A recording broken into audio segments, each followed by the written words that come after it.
Well, coming up on the next episode of Road to Glory, I am here at the Fitbox studio in Worthing, and I'm here to talk to Quest lightweight title challenger Seb Hallett, who appears on the November 19th bill at the K2 Arena in Crawley, challenging Nicky Slatcher. And Seb, it's great to see you last time out. A fantastic fight at the Epsom Downs racecourse against Kyrese Griffith, but we're moving forward. We're looking ahead to this massive showdown against Nicky Slatcher. So, first and foremost, I always like to ask, how are you doing? All good, mate. All good. Thanks for making the trip down, Alan, as always. And feel good. Feel good. Yeah, just just under 5 weeks to go now. I feel like I'm ready to go now. I'm looking forward to it, and yeah, bring it on.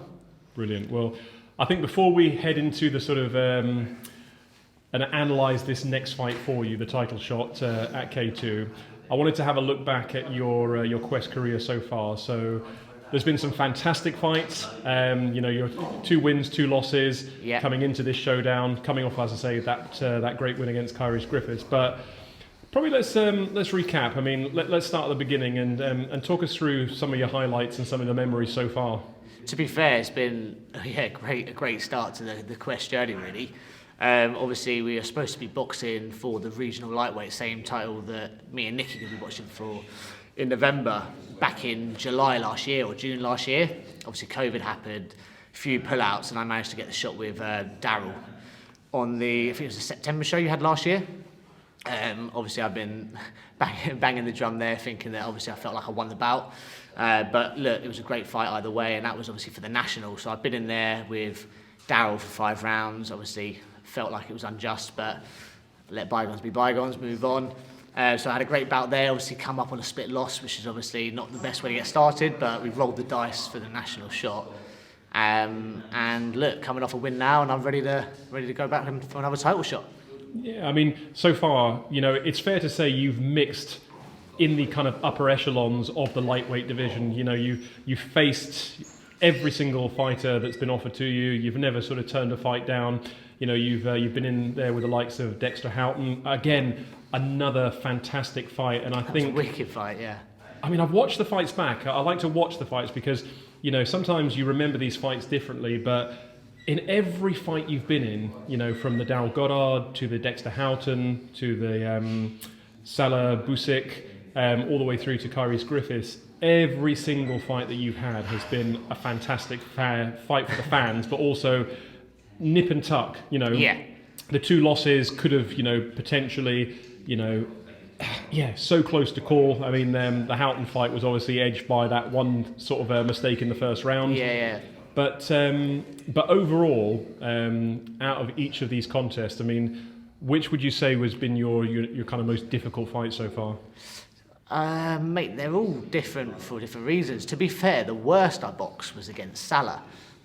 Lovely lad, but that was probably the worst version of me. And then obviously I won that night.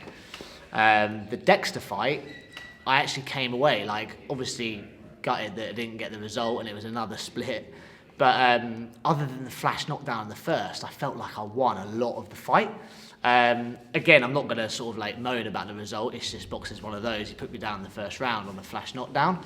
But again, with that one, that could have gone either way. The Daryl one could have been either way. Prior to Quest, again, as you know, and Ross would know previously, I've taken always it's never been an easy route. I've boxed all the top boys really in and around my weight. Look, I boxed Dexter at light welterweight, and even himself, he's gone down at lightweight. And I took the fight because it was sort of offered. And I thought, I'll roll the dice, but I'm not really a light welter. I'm probably truly a lightweight, walking around how light I am. So I think all of that's going to pay dividends November 19th, and those little splits and beating Kyrese in the last bout is going to give me all the impetus to come in and get that title that I think is mine. Let's look ahead to the fight in prospect. Yeah. So you're fighting Reading's Nicky Slatcher. Okay. He made his Quest debut on the last event, Nowhere to Hide, and put in a great performance. He beat Cyprian Strezic, who again, tall, rangy boxer like yourself. That was a really, really competitive fight, and again, he's going to be boxing yourself, similar in stature to Strezic. But let's break him down as an opponent. What have you seen of him? What do you know about him? So I've seen a few of his last fights. Obviously, when you originally made the call, when you sort of suggested his name, I managed to get sort of looking at him prior to seeing his last full fight. We was actually in the same show in September, so obviously he's going to be fresh coming off that, similar to me. Obviously a lot shorter than myself. It looks like he's a strong boy. To be honest, I mean, he looks good. He looks good. At the stage and the boxing level I'm at now, they're all good, and he's going to come forward. He's going to throw the kitchen sink at me like they all do, and like the next one will. But yeah, I appreciate he won his last bout against a taller boy, similar sort of stature to me. But I would sort of suggest that I'm a little bit of a class above the lad he beat. And yeah, look forward to it. I can't wait. What are the dangers in this fight? When you look at him, sort of like you say, the physicality of this fight. Yeah. You're taller, you're rangier, you've got those long levers. You know, you box well off of the back foot. But Slatcher is a very sort of, I'd say he's a pressure fighter. You know, he comes forward, he looks to kind of sort of hunt his opponents down. We've seen that not only in Quest, but outside of the competition where he's had a lot of experience. So for you, what's the most dangerous aspect of Nicky Slatcher's game that he brings to this fight? Yeah, look, he's going to walk me forward all night, and he's going to throw right hands all night long. That is everything that we have prepared for. It's everything we know. Obviously, he's a great boxer as well. I'm not just suggesting he's just a strong boy, but I've boxed many lads that are similar, have the similar game plan. Win, lose or draw, I do think I've been in there with quite a lot of boys, and definitely a lot of lads that have the similar idea with me. And yeah, put it this way, I'm more than prepared to stand in the middle and yeah, to box him or fight him or whatever may be, really.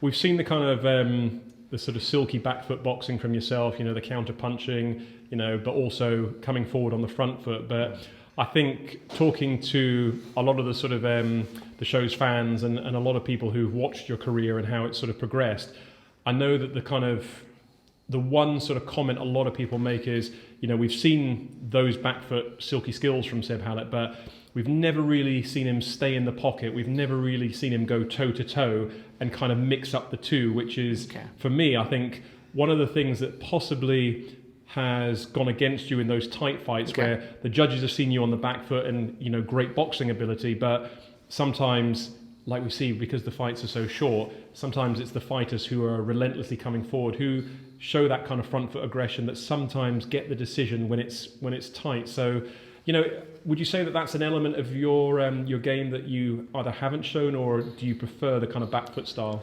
It's not even the fact I prefer it. It's, look, I'm just shy of 6 foot. They're all going to walk forward, and I do box well on the back foot. In the Darryl fight previously, I felt like it was working, so why change a winning formula? Obviously, naturally, it didn't go my way on the night. They might have preferred a different style, whatever that may be. But I'll be keen to see if those same people thought that going into my last fight, because I felt like the last fight, I did everything you just said there that they don't think I do often, and I think I won that well on a unanimous. So if they want me to walk forward, I think I can do that, and I don't think that people realise how much of a presence and how strong I am until you're in front of me.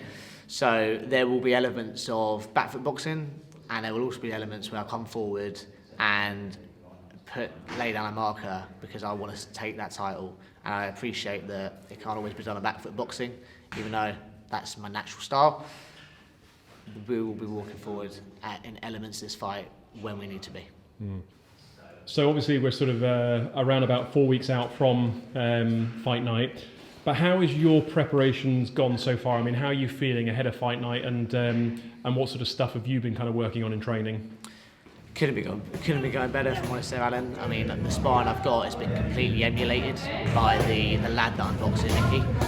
I'm going up to Croydon, I'm going up to Hayes, I'm coming down in Worthing for sparring at gyms. I'm with Arthur, my head coach, once a week or twice a week. I'm seeing Mark for some sparring. Everyone I've got is solely like Nikki, and the strength, the size, the height of him is being emulated in all the sparring that I'm doing. And I truly believe that will show on the night. I mean, it's a massive fight. I mean, obviously we saw you earlier on in action at the K2 Arena in March. Yeah. An amazing arena, amazing atmosphere, and I know that for this one you've got a sort of a huge support coming up. So, I mean, ultimately we know how much you want that title, but for you to lift that title on November the 19th, become the regional champion and finally kind of realise that sort of a dream, you know, how much would that mean? It mean everything. I mean, I've rolled the dice twice on a couple of different titles and come up short on a split. One of them I felt like I was hard done by on. I've won plenty of titles off the show, so I'm no stranger of knowing that feeling of lifting that title. All of those shortfalls and all of those previous wins and all the hard work and the sparring will all play their part in me beating Nikki on the night, November the 19th. I truly believe that. And with mixing my back foot boxing, an element of the heart and the front forward stuff, I think I can win. I think I can win well. No, well, it's a fascinating contest, as I say. We've seen you in some, you know, fantastic fights so far in the Quest competition, and I'm sure this next showdown against Nicky Slatcher will be equally as good, if not better. So, final words, final thoughts. I mean, I'm sure, like I say, a lot of the boxers will be watching this, especially Nikki. So, you know, anything you need to say? Nothing really. We're just over 4 weeks out. This will probably be the best Seb Hallett you'll see on the night, and I just hope it's the best Nikki as well. We can put it all on the line and give me my title at the end of it. Brilliant. Well, Seb, a pleasure to talk to you, and as I say, we look forward to seeing you ringside Saturday, November the 19th, the K2 Arena in Crawley in West Sussex, when you face Nicky Slatcher for the vacant Quest lightweight title. So, mate.